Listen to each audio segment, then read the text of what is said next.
6 घंटे ये बैठक चली है। आज की बैठक में 31 एजेंडे थे,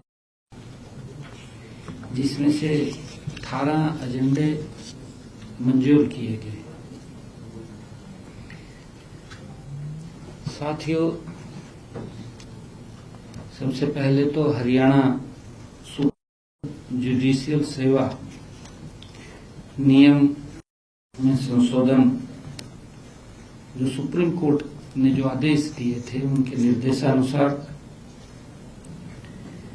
इस जुडिशियल सेवा नियम 2007 में संशोधन को मंजूरी आज कैबिनेट द्वारा दी गई है। इसमें अलग अलग भर्ती चैनलों से आने वाले उम्मीदवारों के लिए अनुभव, आयु और योग्यता, सेवा से जुड़े प्रावधानों का रेशनलाइजेशन किया गया और इसके अलावा वरिष्ठता और रोस्टर प्रबंधन के नियमों में भी बदलाव किए गए। इनका उद्देश्य हायर जुडिशियल कैडर में भर्ती और सर्विस की शर्तों में पारदर्शिता और दक्षता को मजबूत करना है। मेरिट कम सीनियरिटी के जरिए प्रमोशन के लिए मौजूदा कोटा, जो 65% से उसे कम करके 50% कर दिया गया है। सीमित प्रतियोगी परीक्षा के जरिए भर्ती का हिस्सा 10% से बढ़ाकर 25% कर दिया गया है, जिससे काबिल न्यायिक अधिकारियों के लिए अवसर बढ़ेंगे। बाकी 25% पर सीधी भर्ती से वो भरे जाते हैं। और इसी प्रकार आज हमारी सरकार ने प्रदेश के नागरिकों के बेहतर स्वास्थ्य सुविधाएं उपलब्ध कराने के लिए लगातार कार्य कर रहे। इसी दिशा में स्वास्थ्य सेवाओं वितरण में और अधिक सुधार लाने के लिए सरकार ने फार्मेसी अधिकारियों की भर्ती के नियमों में ढील देने का भी निर्णय किया है। बी फार्मेसी डिग्री में 6 माह के प्रशिक्षण की अवधि को शामिल किया गया है। इसीलिए आज की इस मंत्रिमंडल की बैठक में फार्मेसी अधिकारियों के लिए अलग से अनिवार्य 6 महीने के प्रशिक्षण की शर्त को हटाने की मंजूरी दी गई है। इससे राज्य में कर्मचारियों की कमी पूरी होगी, स्वास्थ्य सेवाओं में सुधार होगा। 2021 में फार्मासिस्ट के पद का नाम बदलकर फार्मेसी ऑफिसर किए जाने के बाद न्यूनतम योग्यता को बढ़ाकर फार्मेसी को स्नातक डिग्री कर दिया गया था। साथ ही अस्पताल आधारित फार्मेसी सेवाओं में अनिवार्य 6 महीने के प्रशिक्षण की शर्त को भी जोड़ दी गई थी।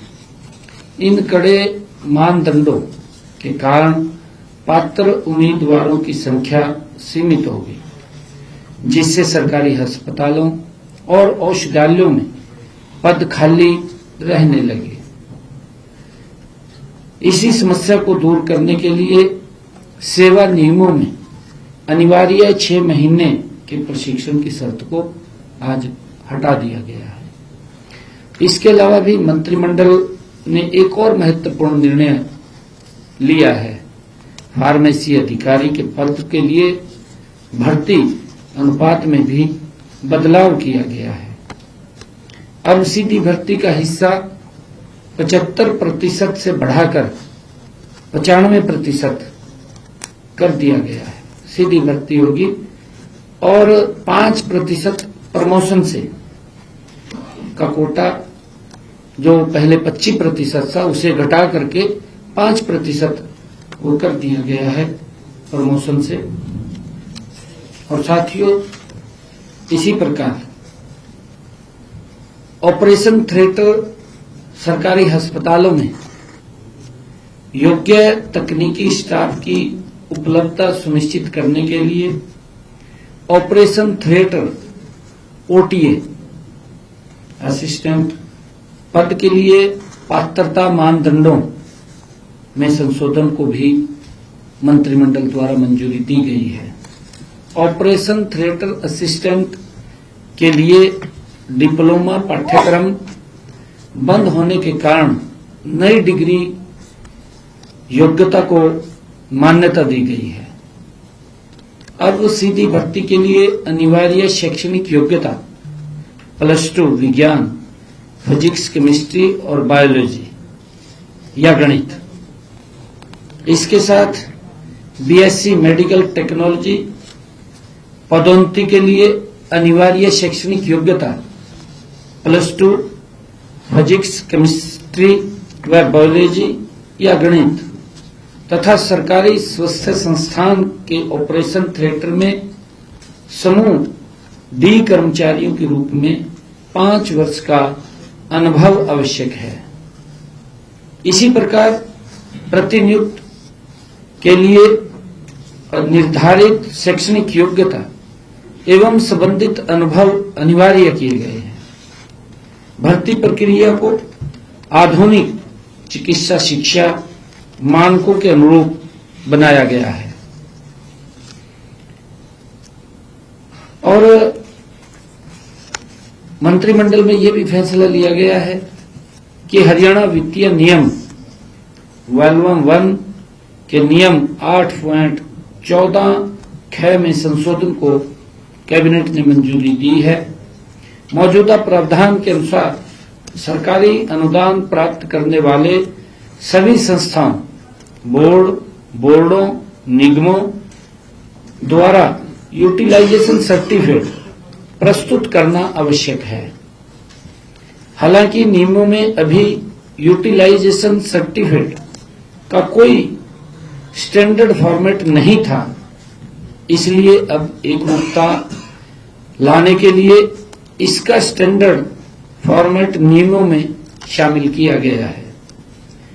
इस व्यवस्था से वित्तीय अनुशासन को मजबूती मिलेगी और पारदर्शिता बढ़ने के साथ साथ जवाबदेही भी सुनिश्चित होगी।